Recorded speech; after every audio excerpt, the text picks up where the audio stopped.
Hey, how's it going, everyone? My name is Ryan with IowaClassicCars. Welcome back to the channel. Today we're in Minnesota, north of Minneapolis, and we are seeing a familiar sight. I owned this 66 Chevy Bel Air a couple months ago. I sold it to Chris, a good friend of mine now, up here in Minnesota, and part of the deal was we had to pull the motor and trans out of the 66 Impala and then deliver the car. So we're gonna hook up now, pull it off the trailer, and then we will look at what he's done to the Bel Air and take it for a drive. So it's cool to see that this car has come full circle from sitting in the weeds of Iowa in the fields, forgotten, to now being almost daily driven. Correct, Chris? Sort of daily driven. That's all right. At least it's driven. All right, so we're going to take the tractor, yank this thing off here, then we'll talk about the Bel Air. Disaster must strike now because We already had the straps break, so hopefully that was the disaster of the day. Yeah, these two broke, and then the car just rolled forward. And there was a guy who was like flagging us down. So the guy in the wheel. I'll steer it.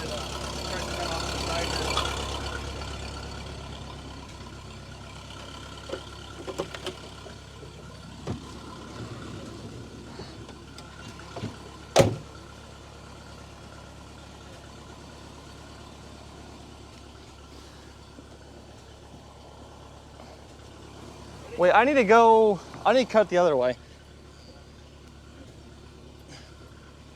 All right, go slow, because I'm gonna have it come around, then I'm gonna straighten it out. Right.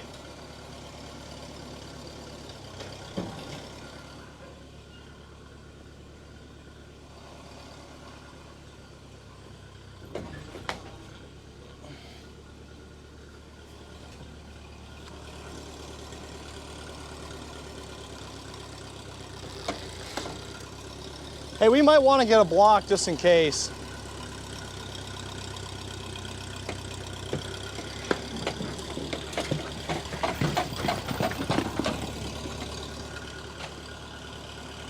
Perfect.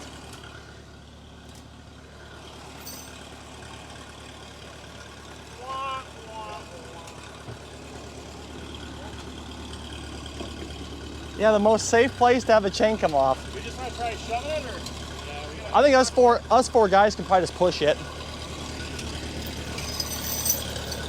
You want to move your tractor a little bit, just in case it takes off? Keeps going down. Well, it shouldn't roll that. I just don't want to hit your, you know what I mean? Yeah.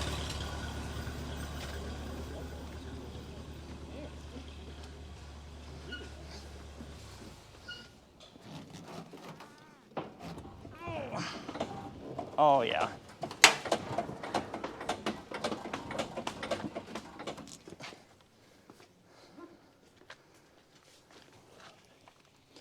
Keep going back. Yeah, just a little more if we can.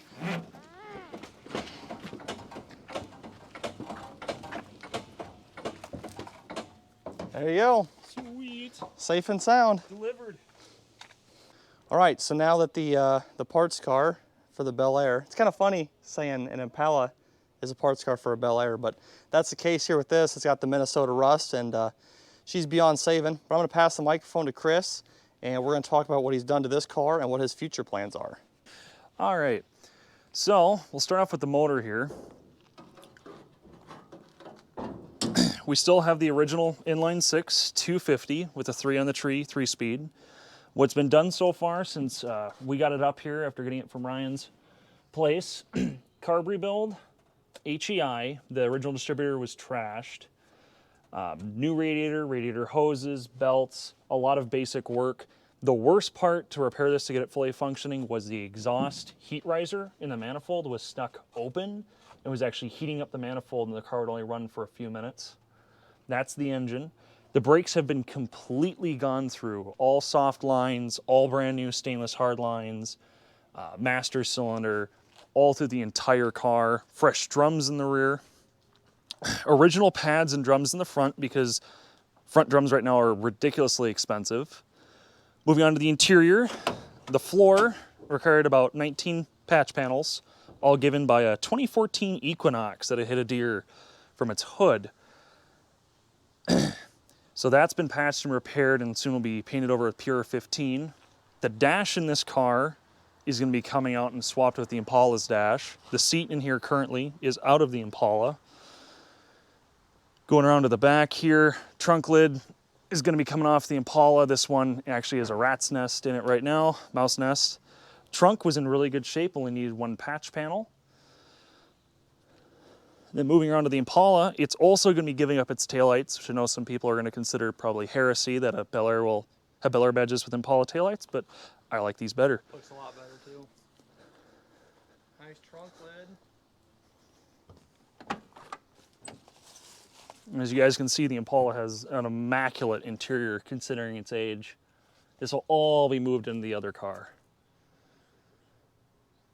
The only thing that's going to be really challenging is getting the column swapped. If I want to take this steering wheel off of this column and move it over to the other car, or maybe try and find a much better column section for the 3-speed.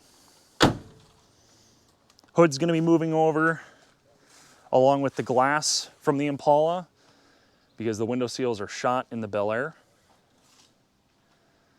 What's the plans for the whole front clip here? I mean, will you leave that the same, or Oh, about the same shape? all the chrome and everything from this car. Basically, this center section, hood, lights, grille, bumper, lower valance, all of that's going to be brought over to this car because it's seen a lot more years of abuse. It's got some Bondo on it.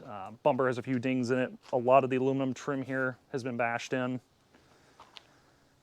So it kind of worked out for you to get two full cars to Same. build one nice one. Exactly, and they're same color cars, which was the real seller right there. They're a perfect match for each other, even though we're going from what was a very nice car to sort of a worse car for trim packages.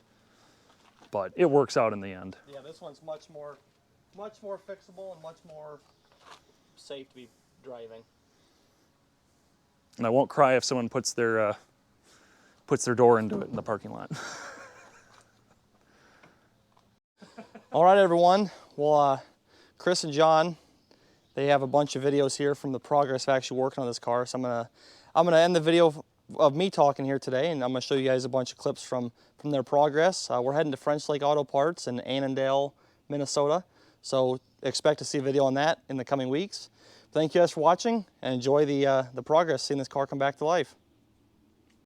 Well, it's the next day, and we're got this seat out in the middle. We're about to pull this one here. The reason I'm wearing a respirator, and anybody else who's been around old cars that have had things living in them knows, there's a lot of nasty stuff in here that I don't want to breathe in. But tonight's goal is getting this seat out, getting the back seat out, and the rest of the headliner, and hopefully, speaking to this respirator, you all could understand me there.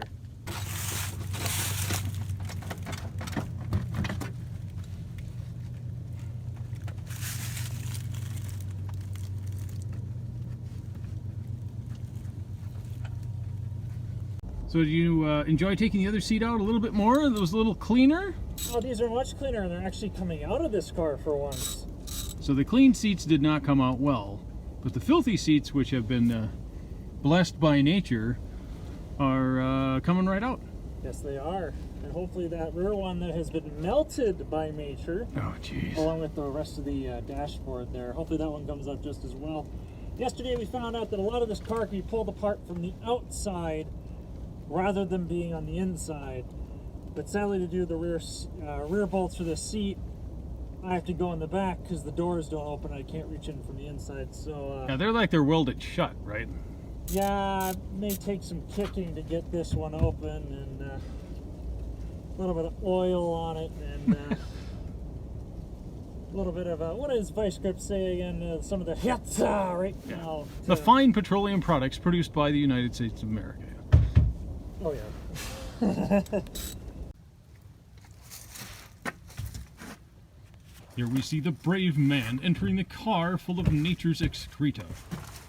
Will he survive? Will he be able to get the seat out? Will his biohazard suit contain the vermin droppings so vigorously left behind? It's men like this that build the auto industry, sacrificing themselves for the sake of a classic car, for the good of society. There's a battery. Is there anything in the battery? Oh, yeah, somebody cleverly left the battery in the back seat. The Freedom 2 is still in here. Yeah, you can be freedom to caustic burns if you're not careful. That thing split open when it froze. Helpful hint to the audience. Batteries freeze and break open when they discharge. Well, it's intact to the most part. Burned the floor quite nicely. So we'll just lift this pristine... Oh, this is like the most disgusting thing in the vehicle. I don't hear any fluid in it. Always grab the terminals of the battery. Yeah, well. Yeah, everyone appreciates your sacrifice here. Here's a good idea. Can't burn those seats anymore.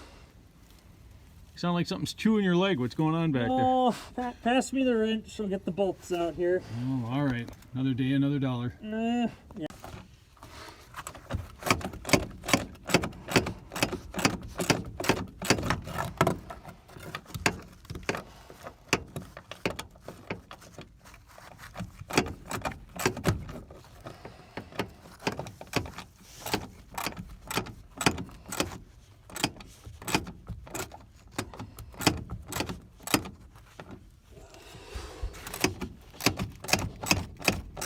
Now with the other car, we're able to get the seat forward. This one's locked up and can't adjust anymore. Do a very small window to reach in and get these out.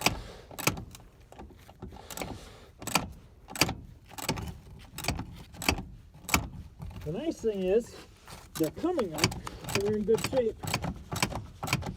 Unlike the Minnesota car, which everything except for one, but they have like two broke on.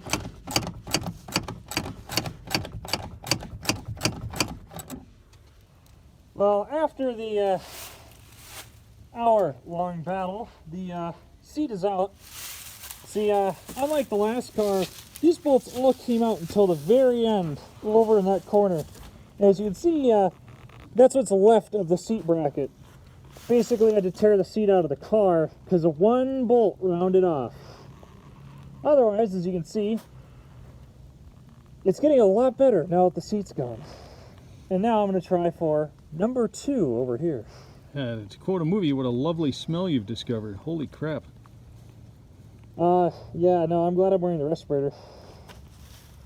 It's bath time for the Bel Air. Yes, we are going to expunge the biomass which has accumulated on this wonderful ride. See my laboratory assistant busily prepping the machine of clean. You ready for cleanage? Cleanage it will be. Oh, thanks to the wonderful power of Honda. So you're not worried about damaging any paint or anything, I guess. See, Ryan didn't mention the Bondo on one of the doors, you know, that little bitty there. Uh-oh. So. Uh-oh. See, he's not going to see that in editing and be all mad at me. Another satisfied customer. No, that's fine. I know. This thing is getting saved. It's getting its first bath in 23 years. That sounds like a teenage kid I knew once. Thankfully, those days are long over and behind us. Uh-oh, our assistant, Shop Lion. The cat is going to, yes. Okay. So anything special here? We're just doing the quick rinse. Just doing the quick spray off. We're going to get all the lichen and everything off of this thing. So this thing is sat for an entire winter. Release the Kraken.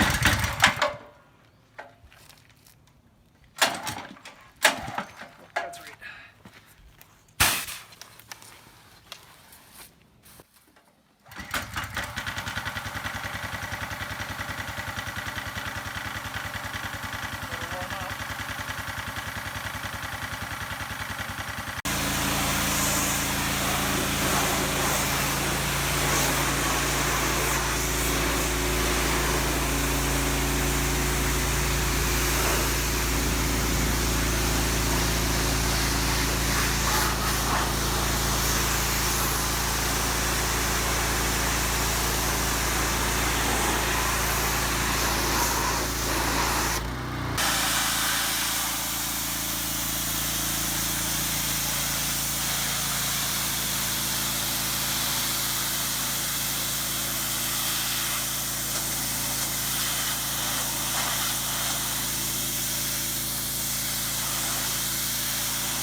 know that car was blue.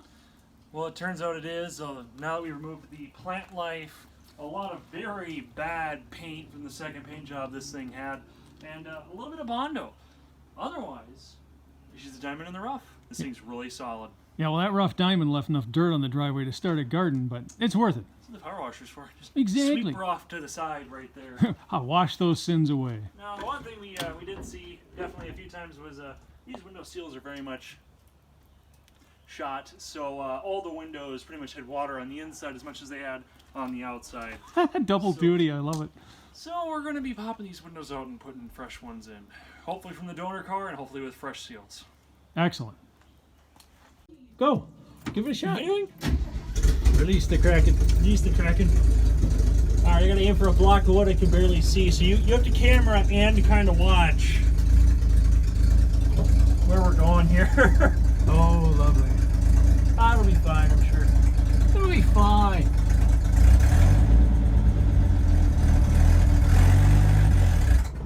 Whoa! How much bet I'm starting out in third again? There we go, that should be first.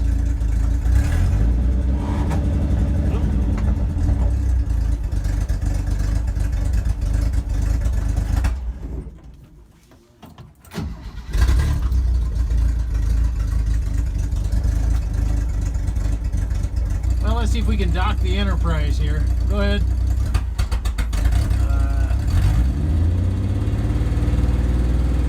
And we're off.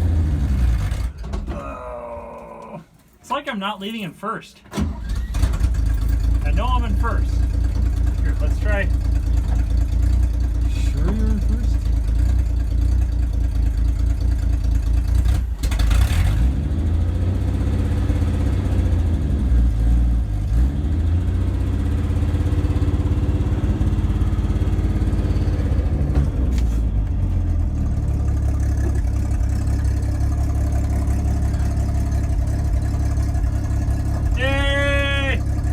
So here we are trying to get this thing timed correctly. What we discovered was that it is way in advance, which is cool. It at least runs. The problem is it's firing, backfiring, and doing all sorts of funky things. So if you've never dealt with a points ignition system, notice we've spliced into one wire, which allows us to get a signal back to a timing light. All a timing light does is fire a little xenon flash tube when the actual points open. So in other words, the points open to fire the coil, which fires the plug, and at that point you get a little flash of light, and then we can actually take a look, and we have some sunlight. If I can magically get my camera in there, we have a plate that has markings on it. There you go, you can see them. 0 at the bottom, almost to the bottom, and then a mark called A, which I have no idea what that's for. It isn't described in the manual. We do have the manual for this car. And the idea is, see the little white dot there? A little piece of automotive tip that works really great. When you clean out those grooves, you're always tempted to say, oh, I'll get a can of paint or something. Just get a little bottle of whiteout. Whiteout is fantastic for marking things on cars. It dries lightning fast. It's not going to hurt anything. And it gives you a nice bright timing mark without any extra work. You can also smear it into the markings if you need to, and then just wipe it off with your finger. It dries instantly. You get your timing, and away you go. So the car got rebuilt. It seems okay, but it does seem to draw a little too much fuel. The transition circuitry isn't quite working the way it should. It idles fine. It revs a little too high, and as soon as you try to crack the throttle and make a transition from idle to power circuit, it gives us trouble. So here, first thing we're going to do is get rid of the timing issue as a possible variable. And that was an issue before it even got rebuilt. Yes. Yeah, so even on the old carb, so to speak, that was not working correctly. So we will do that, and let's see how far we get. So what we found is the distributor won't move even with the hold down off. So there is a sleazy trick that has been perfected by scientists over the centuries that will help. So the problem is we need to get a little penetrant in there. The goal is eventually to put an HEI on here anywhere, so the distributor has to come off. And this is actually a very common problem where distributors that have been sitting in engines for long periods of time just do not want to come out. So what you do is you take a putty knife, preferably one with an expendable blade, but a good piece of tempered steel. And here, and what you're going to do is tap the putty knife underneath the flange that holds the distributor. If you can just get it to creep up a little bit, then you can use a lot of spray penetrant to try to get in there and eventually get it loose and work it out. If you try to Hercules it off by, you know, cranking on it with a pry bar or something, you'll either break at a minimum, the Bakelite top, or you're going to crack the aluminum and cause all sorts of pain and suffering and crying of children. So we aren't going to do that. We'll give it a tap and get some stuff whacked in there and see if we can get it loose. Okay, so as you can see, the blade is underneath the distributor. Now the critical part is we don't want to break it or pry it. This is strictly to just get lube in there, and then you go have a couple of beers or 2 or 3 or party for a week and then come back and the penetrant will be down in there, and then we can slowly, gently rock the distributor back and forth and get it out. So this is a problem that you won't see on a modern car, but on the older ones it is very, very common. It's also, if you have an older car or get one of these and the distributor isn't giving you problems, I would suggest once a year checking the timing, just rock it back and forth a little bit so that it doesn't stick on you. Okay, so now it's behaving like a lady. I'll give you another little piece of history. This type of engine is the beautiful engine to learn on because everything's basic and easy and you can get to it. So, back in the Stone Age when this thing was built, they had a small problem, which is you would get frost in the carburetors under certain conditions. If it's very damp out first thing in the morning, it's cold, well, how do you fix that problem? Well, what you do is you put this piece of crap under here called a manifold heat riser. See that piece of bimetal? And see the weight? So what happens is, as the exhaust gets hotter, that weight pulls against that bimetal, which changes shape, and it moves a valve. And what the valve does is it redirects exhaust up into, depending on the model and whether it's a V8 or a straight 6, what it does, it redirects the exhaust to basically heat the bottom of the carburetor, the plenum, which is this nice little box shape there. The problem with that is, if that valve does not close, when it gets hot, it forces a lot of hot air into the carburetor, which makes it run poorly, and that's exactly what was haunting us here. We thought it would be the distributor. No, it's that stupid, horrible valve, which I've hated on every car I've ever dealt with it. I am a big fan of defeating those, taking them off, corking the hole that they use to feed back to the carburetor. So, because you're pumping exhaust into the plenum of what's going into the engine. If that stays open, you are pumping 1500 degree air into the intake manifold, which obviously isn't going to make it run well. Part of the tattletale for that on this was you had a jet black area up here, which is called resurgence, that comes out of the engine, and in this case was coming out of the exhaust being pumped back into the carburetor. So we learned that little nightmare. We're still trying to get the distributor loose, but the good news is that we now have a nice behaving engine that idles smoothly because it's not being fed 2000 degree air and trying to run on that. The manifold temperature also dropped. This used to be hot enough to where I couldn't even put my hand on it. And back of the resurgence is somewhat normal in most vehicles, even vehicles with SFI or EFI. There's no way to get past all of it. Yeah. But in this case, it was so difficult to remove. It actually took carb clean, even after an acid bath, it took carb clean soaked toothbrushes to scrub it off, spray it off, and it would only spray off when wet. That's how bad this thing had been seeing resurgence. So it had been running this way for years. Probably part of the reason they parked it is they didn't figure that out, unless you know to look for that little nightmare valve. If you have a V8 engine, by the way, what you will see is, and you have one of these older engines, all the way up until, holy crap, like the late 70s, what you will find is that valve closes one side, so in other words, usually the passenger side, will close off that exhaust and send it through the intake manifold to the other side. So if you're talking about restriction, you couldn't ask for better. And if that freezes that way, you're driving this engine that has half the exhaust shut down and it's pumping red hot air through the engine at all times. So imagine that on a 90 degree day. So again, if you're seeing really weird problems, you're getting a red hot intake manifold, you're seeing a lot of black on the top of the carburetor, go see if they have that nasty little heat riser, and if so, find a way to deactivate it or get it working. The problem is, to get it working, you have to pull the exhaust log off and basically have to either remachine or come up with some way of putting one on, because when they rust, they tend to be pretty much junk, and you wind up replacing the whole manifold. Alright everybody, a little update here. So after getting a cooling system in with a fresh new rad, yes, I know it's way too nice for this car, fresh hoses, fresh thermostat housing gasket, we're doing this thing's first oil change in 30 years. Also threw on some fresh spark plug wires while we were there. So far the oil's nice and black, showing it's got all the garbage out of it. No water came out or any other issues. Got the old filter off, which was giant. Show that to you here. this big guy right here, which is about 2.5 inches taller than the new filter that's going on, the biggest one I could find that's produced nowadays. And the fun thing about this is 30 years ago when this thing was parked, guess what was left in the back? Nice sealed plastic container. This should be just fine to use, so we're finally getting around to the oil change that was supposed to happen in 1993.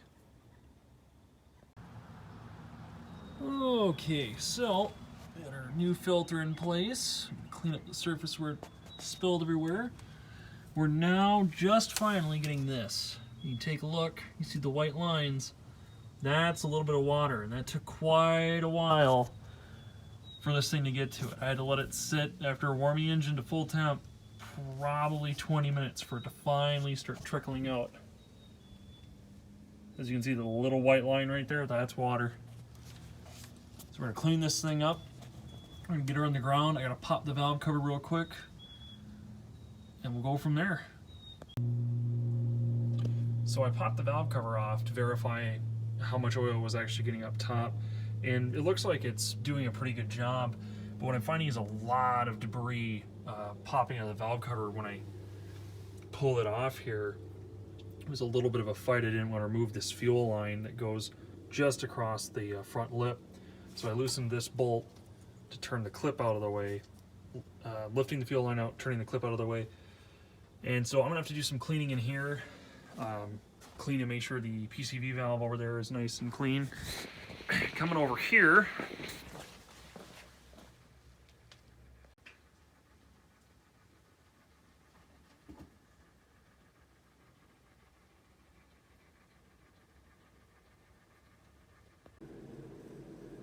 so for those wondering, I'm going through the rebuild on this Rochester single barrel. They came off our little 250 inline 6 in the Bel Air here. That is only part of what we found on the inside. This thing ran pretty darn well, even though everything is nicely corroded and very much filled with dirt. It actually wasn't in too bad of shape, all things considering, but I think it probably was rebuilt just before the car was parked. All right, new day, everybody. So today I'm working on getting an actual fuel system in the car. Here's our old tank. We didn't video that because it was pretty simple to yank out. These things are really nice and easy to work on. So fresh tank's in, fresh sender is in. I'm now working on getting fuel lines and new brake lines run. And for the first time in 30 years, this thing actually has a working fuel gauge. So we'll zip you on in there. So right now it's at E. Even if I throw the key in, it'll still go back to that. We're gonna throw 5 gallons in and see how it responds here once I have the new line hooked up. Interior's still stripped out of this thing. Did a carb rebuild. You can still see it's weeping a little bit. These tend to do that even with a modern gasket kit. And that is as far as we've gotten so far, soaking all the lines down with penetrating lube so that they're at least easy to bust apart. I like to try and save all the fittings that I can on lines, even if they're rusted out. So far, this car has actually been really impressive line-wise. Get you in under there. A lot of these lines, except for like right here. Oh yeah, check out the nice 1970s Montgomery Ward shocks here. Ah yes, Town and Country. Better than the AC Delco pleasurizers that you could get back in the day, pardon the pun. But most of these lines are actually pretty good, except for the soft lines and except for the wheel cylinders, which pretty crusty and probably will blow out if I try to throw fluid at them. Otherwise, the fuel lines and even the tank were in really great shape. Theoretically, even though this thing sat for 30 years, it probably could have been filled from the tank here and run. I just got bad varnished gas out of it. There was no rust or anything to speak of that came out of that. I'm in fact actually reusing this line here, which is our vent. I couldn't find one. Goes up in the trunk there. I could not find one aftermarket to throw in, but this fuel line here is about to get ripped out. So we'll keep you updated.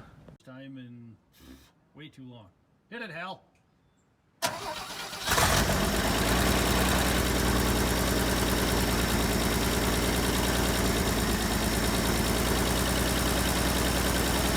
Jump brakes, Marcus.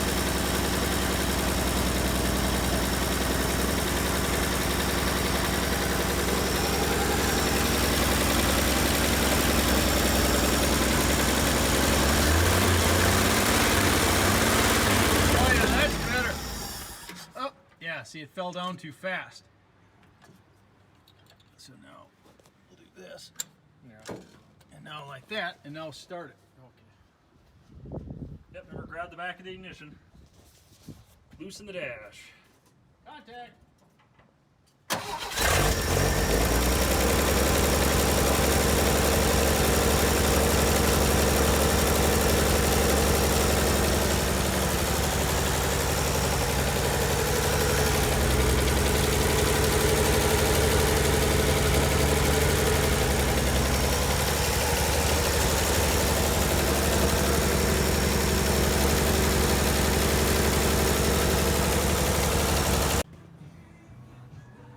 Alright everybody, it's the next day. We're going through and doing drum brakes all the way around the car. We're showing you the pile of parts that we have to go through later. So I'm in the teardown and cleanup stage right now, and I just had something happen which I did not think possible on something this old. This actually just popped right out. None of the bolts fought me, and the brake line itself didn't even break. I thought this thing would be C-solid and would just twist the line right off. And apparently it wasn't bad. And these roller parts, even on here, they have a bit of crusties under them, but they're actually still good, and they even still say Delco USA on them. Possibly original to the car, but this thing probably has 161,000 miles on it, so I'd be amazed if those were still original. This is not something you normally see up here in Minnesota. Most of this stuff is dissolved, but being from Missouri, it looks like it's just a lot of surface rust. So here we go. This is the first one rebuilt. This only took 3 hours to learn, and if for anybody wondering, I have never ever done drum brakes in my life, so this was definitely a learning experience. And yes, there's lots of YouTube videos and things out there to learn these, but hands-on is definitely a learning experience. Well, I guess I was right about it being a recent rebuild. There's still grease on here, and each of these points is still nice and clear from the last change out. And now we're up at the front here. Basically same principles as the other brakes, just the pads get a lot larger. We have this guy here in the center, which I really should grease, but I'm not going to, because I'm lazy. So we're replacing the wheel cylinder here, getting the soft line off, cracking that off, getting the cylinder out. And actually, these rotors, or these drums, are actually in really good shape. They're not terribly marked up. I thought about taking them into town and get them resurfaced, but actually just some quick brake clean should clean them up, and they should be good to throw right back on. Some people would even argue that these pads aren't terrible, but I have fresh ones I'm going to toss in and go through all the hardware on here as well. These probably were serviced much more recently than the rear brakes, which were a lot more crustier just from road grime getting on them and moisture. These obviously would wear out faster on a car since they carry 70% of the braking. So they've probably been replaced a few times in the 160,000 miles this car had on it until I got it. And here we are, folks, finally with the real exhaust back on the car. With a single outlet here that replicates the original system. Got it from a person off eBay who replicates exactly the same systems that came on these cars to begin with. And some of you may be wondering, oh Chris, why didn't you make the whole system yourself? This was actually cheaper to buy pre-bent than just getting the material to build this exhaust system for myself. Because right now things are tight on steel supply and all that as of this filming. Sounds good. Runs pretty well. Shakes a little bit, and sweeping water out of a few places. I'll probably have a few leaks to tack down with the welder here. Okay, so it's the next day after getting the exhaust on there. Nice and sleek looking. Right now, I've got the car back up on the stands. I'm actually going to go through and put the new distributor in, converting this thing to HEI. And here is our new, fancy, really cheap Summit Racing HEI that's going in. The reason this is going in, we probably mentioned it earlier, is the old distributor was actually bouncing timing everywhere. It was no longer consistent, which there are a few things that can do that. One of which can be weights that aren't actually working anymore. They're locking up. So we're wiring this in. I'm actually going to be running a nice 12-gauge wire to my battery connection off my ignition here.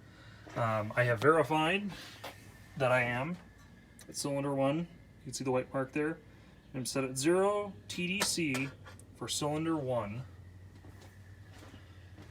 Got this in place, got it aiming for this right there, that spark plug point, and I visually checked that cylinder 1 is on the compression stroke TDC and the valves are closed.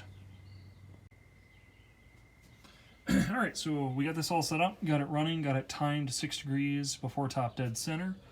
Still having some issues with the carb over there. I'm only getting about 15 inches of mercury right now.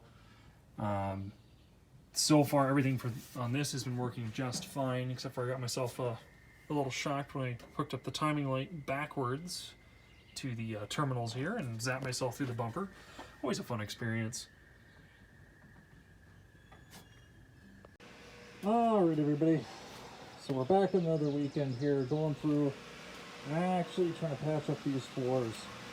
So if you get in here, you can see a few of the holes we have and a lot of really nasty corrosion that we have to scrape off. I'm not willing to punch in fresh floor pans in this thing, but I am definitely going to do my best to see if I can repair what I can until a fresh surface down here. We got to pull onto the gas pedal, driver's seat. And these holes around the edges for the drains have to be redone. And the worst holes is right here. This was a mouse nest that was under the passenger seat, filled up this entire pocket, and just puddled urine and water back here in the trunk. We have the 2 holes from the hitch mount, which I'll never be using, so I'm filling those up. I got this spark right here. And then in the corners for the fender wheels, this is pretty common to see these corrode out. Those I'm not even going to touch right now because I'm not too concerned about that much, dirt and moisture getting in through those at this time. I'll probably put like mud flaps in the way or something. So we're going to start and see what we can get done there. Alright, so we got to the first round with the needler there, the needle scaler. You can see we found some good chunks of Swiss cheese in here, which I'm going to have to cut completely out because some of them are too thin to even prick through a spot weld on. But the majority of this is actually in really good shape. And a lot of people look at this and go, oh, cut the whole floor out. If I had the equipment in time, sure, I could throw fresh floor pans in this thing. But I look at it this way. Up here in Minnesota, finding something even this clean and in shape is actually kind of hard. So to me, this is great. A lot of this is patchable. Yeah, it's going to be Swiss cheese when it's done, but at least it's solid. Here's what the first round of patches look like. Not the prettiest in the world, but we're doing it well enough. Well, that's a little bright. Well enough to get this thing back on the road, be sending these down. Plus, once they're covered by carpet, it won't be noticeable. Found this spot using a scaler right now. Get in here. So yeah, you can see why cars sitting for a long time with nice leaky windows end up with corrosion this bad. The thing was, without the scaler, or if you hadn't pulled the carpet out of this thing and you had looked under here, you wouldn't have noticed this. So we're at this spot here. We're cranking along, trying to get as much footage of me working here as I can. Doing this by myself right now, so we'll continue on here. And here we are once again, everybody. That's another day, another challenge. We're now on the other side of the car. This side over here is all patched up. Ignore the adhesive from the hood. What we had here was a little interesting moment. that's my fuel line. If I had had a longer disc, I would have run into that. And before even doing this cut to take this patch out, I thought to myself, oh yeah, the fuel line's there on the inside of the frame. But if memory serves me right, it's lower on the frame, so I'm not going to be anywhere near it. And I don't need to get under the dirty car and get in there to look. Well, that would have been really, really bad, because that line has fuel in it right now. The next thing was, you'll probably see a little bit of it in this chamber here, where the fender comes down to meet the car. That had a mouse nest in it. That tried to light on fire, so I had smoke billowing out of the door over here. So the challenges just keep coming. But so far, the most interesting spot is this one right here, where I've had a lot of water coming from the window up above. You can see it. Window seals have failed, so it's coming down the front of the firewall, and the heater core here also failed and was dripping onto this section. So trying to do the smallest cuts possible to keep as much of this here, like this good metal here, intact. I mean, it looks really shitty, but it's still good material. So we're going in to paint the floor here next. Getting everything scraped out. It's been a few days. Had some rust pockets. Grinding some of the welds a little more flush, and then I'm going to hit the entire floor with the wire wheel, clean it all out, and throw down my first coat. And then we'll go in for a second. Alright, so here we are. This is the first coat. Through just up along the edge of the firewall there into some of the rustiest spots. I'm still finding a few little pinholes here and there that just were not worth cutting and patching out. So after the second coat, if it doesn't fill in with those, I'm going to just do a little bit of silicone. Just good enough to get this thing down the road and keep it at least somewhat airtight. The paint's definitely hiding a lot of the sins compared to what it was with the patch panels showing. Also sprayed the underside of the car where I cut the panels out with Rust Reformer from Rust-Oleum. Hit a few of the spots here in the trunk. Hit those because I'll be siliconing in the new floor plugs. This was the worst spot in the trunk area. Still undressed that. That'll be addressed when the window finally gets fixed because, like I said, the water runs down this seam. And here we are with the final coats of paint in. It's a semi-gloss, so some of the spots turned out better than the others. I mean, this is going to be under carpet, so no one's going to care. But that is our finished product. As you can see, we're throwing the seat back in, and rear seat, in fact. I have an event that I'm planning on using this car for some friends, and I'm getting this thing ship shape. What do you think, Kat? Do you approve of this? Does this work quality? Probably not. Getting the caps set up to throw in here, getting them painted, and then I'm going to be siliconing those in. The paint filled in most of the pores, but I will still have to come by with a little bit of silicone and fill in some tiny weep holes, pinholes that popped up. Gas pedal turned out fine. I had to figure out my own location for it, and it really helps now that driving this thing with a real pedal, trying to drive off that stub is really, really hectic and really sensitive. It was kind of hard to pop the clutch on this thing. Otherwise, take a video here in a second of this thing with the interior in it. This thing's almost ready for the road. Also got around to throwing in a fresh trunk seal. The other one was completely trashed. This stuff goes in really nicely. The only thing that sucks on this car is this rail is really trashed along the top edge. You can see the little spots there. I had to clean it up and hit it with some rust converter. Got the other trunk on. This is the first part to be carried over from the other car. The one that was on here, this had all rusted out along this edge. So it was letting water into the trunk here, as you can see by some of the corrosion from over the years. Gonna smooth out the few welds I had to do in the trunk here as well and spray those. And eventually come back and take care of this spot here. Right now the window channel leaks up above and follows this line down, so I've just been letting it hit the ground that way rather than trying to retain the water that's coming into there. Okay, so here we have the wheels, the 15 inchers off the Impala donor car. They're pretty crusty, but they're actually quite solid. They're cleaned up really well with the wire wheel right now. Here's the finished result after beating them up.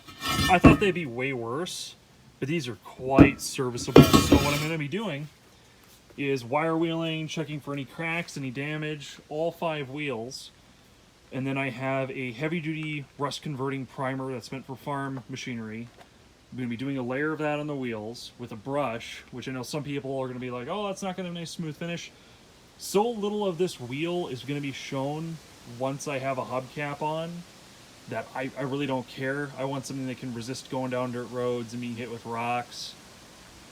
I'm going to be doing that layer of primer, then a layer of equipment paint in black, and then I actually found, by chance, that I had the matching color to these wheels in a Duplicolor can right here.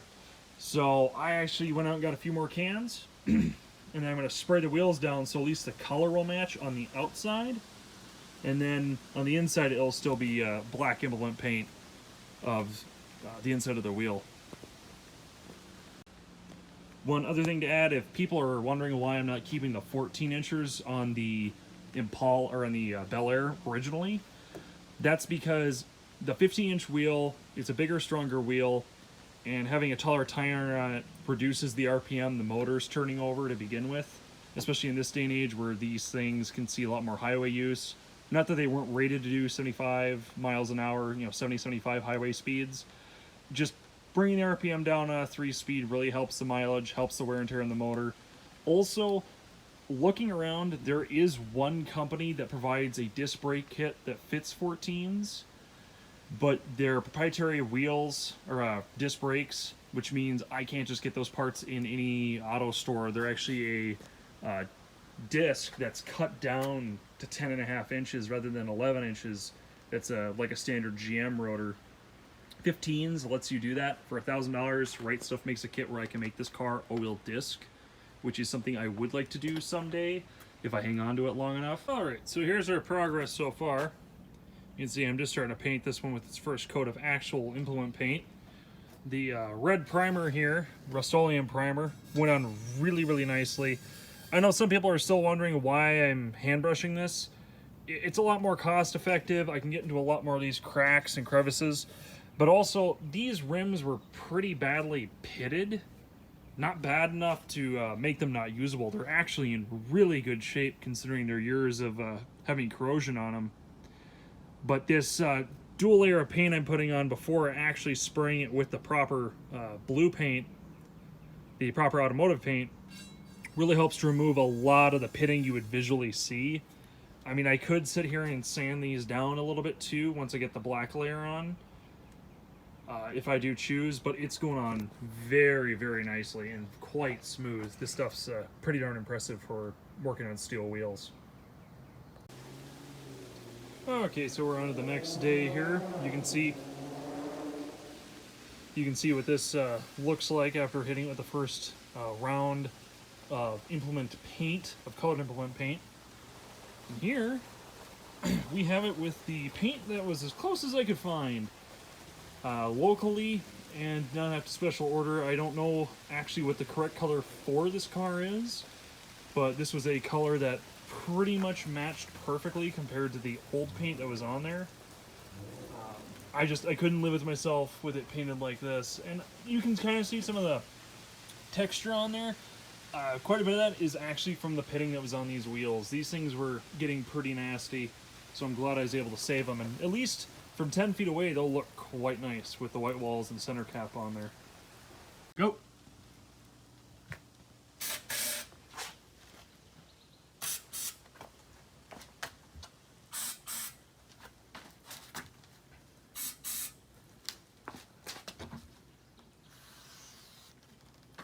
Witnessing the poor man's tire inflation here.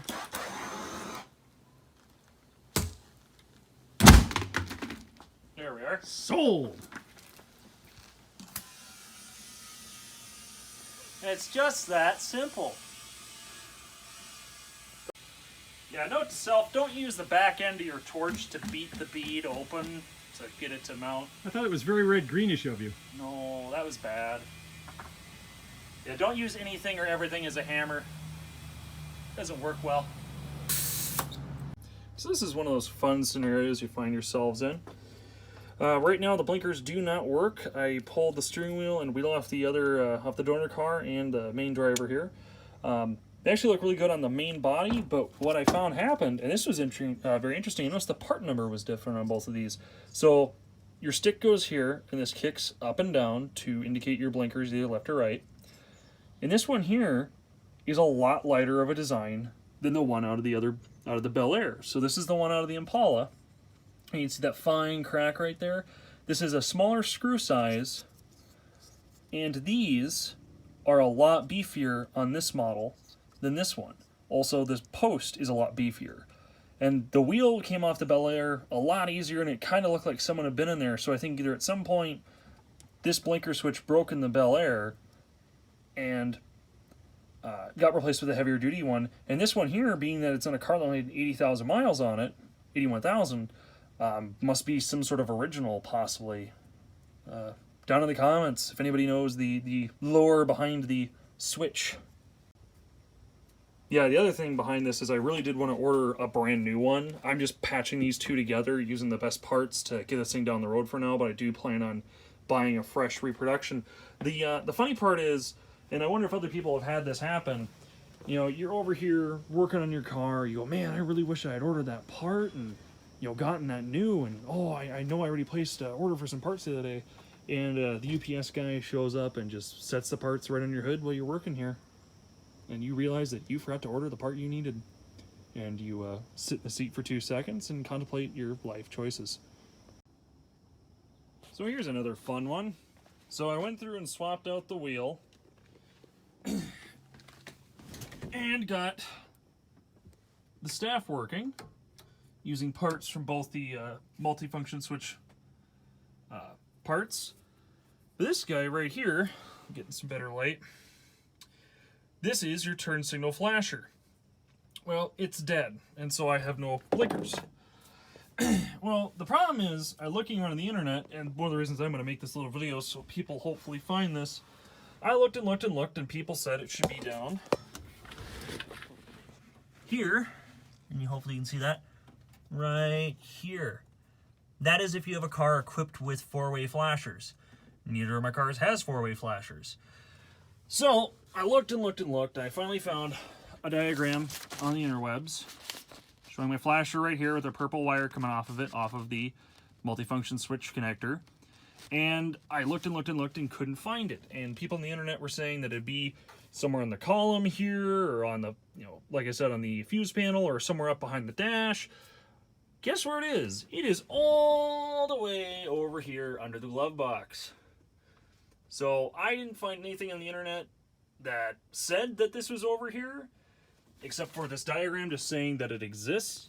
So if anybody else is having the same problem trying to find this switch, hopefully you see this and can swap it right in there.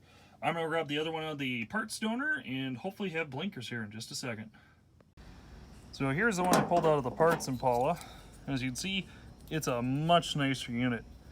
These usually lasted about, and from what I've learned, 3 years of use, you know, regular daily use before they were pretty much done.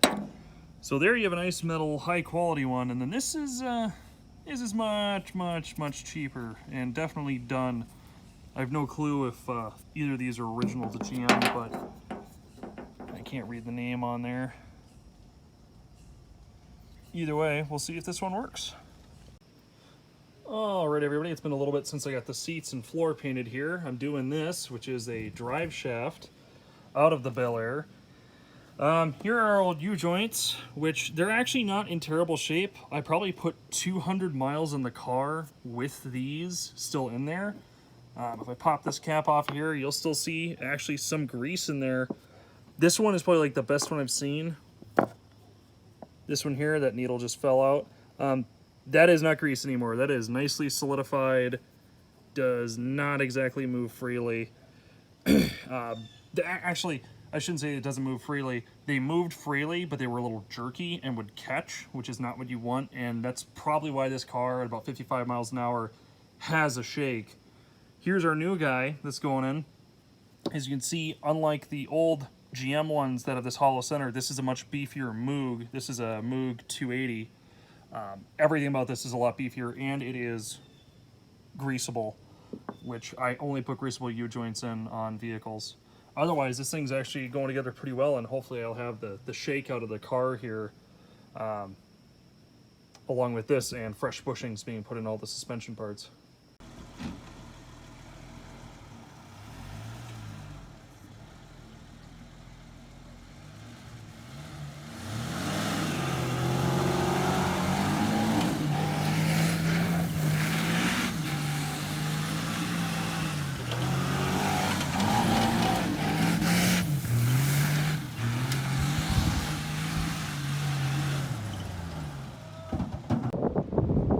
Alright folks, sorry about the wind. It's another cold, blustery Minnesota day, and this is the last day for it to be on the road here before snow hits. Here's our final walk around. So far for progress, the floors got patched, exhaust got thrown on the car. Sorry about that wind again. We got the seats and steering wheel from the donor in it. We go over here under the hood. Got the way too fancy for this air cleaner under $20 air cleaner. Got HEI on this, got the motor running good, got its first ever oil change, got an exhaust on it, blocked off that heat riser that was a pain, got a fresh rad in it, went through all the brakes, brand new brake lines, all the soft parts. Things are running like an absolute champ. I've been getting about 20 miles to the gallon out of this thing commuting it. There's that hood there. Interior wise, here's what she looks like. Got the Impala wheel on there, got the blinkers fixed. That was a challenge. Got these seats in here, and man, these are just terrific from that donor car. I've been absolutely loving those things. Fresh clutch and brake pad. I got the wrong ones for these pedals, but they've been working just fine. I had to do quite a bit of work to get that brake, or not brake, but the gas pedal on here, since the section that held all this, as you can see by the weld, was gone. The floors were really trashed in this thing. Didn't get the dash rolled in it like I wanted to, or the heater I want to get jammed in here, but that'll be spring's project. Going around over here in the back, yes, we have our Minnesota license plates as patches. Didn't get the taillight swapped over yet, but I did get the deck lid from the other car swapped over. That thing, of course, suffered what a lot of these 66s suffer, which is this pocket back here rusts out. A lot of water and debris will fall into this, and they can't get out. It just takes out the back of the trunk. There's actually a lot of water into this thing. Got the brand new fuel tank in there. Did not swap the fuel line. Brand new shocks and springs, because those are trash and cheap. Hooking the car down in this corner, I couldn't get that shock to relieve, and the car had a weird stance. Didn't do a whole ton for body work, and I haven't gotten the glass swapped out yet, but it's been just a blast driving this thing around, as you can see in some of the videos of this thing. Sorry again about that wind, but yeah, this thing has been terrific, and I want to thank again Ryan for making this happen. And the final and most best thank you to the old man for helping this happen. Anything for my boy. Oh, thanks, Dad. Thanks for being along for this journey, all right? All right. Well, everybody, I hope you enjoyed the video. I want to thank Ryan again for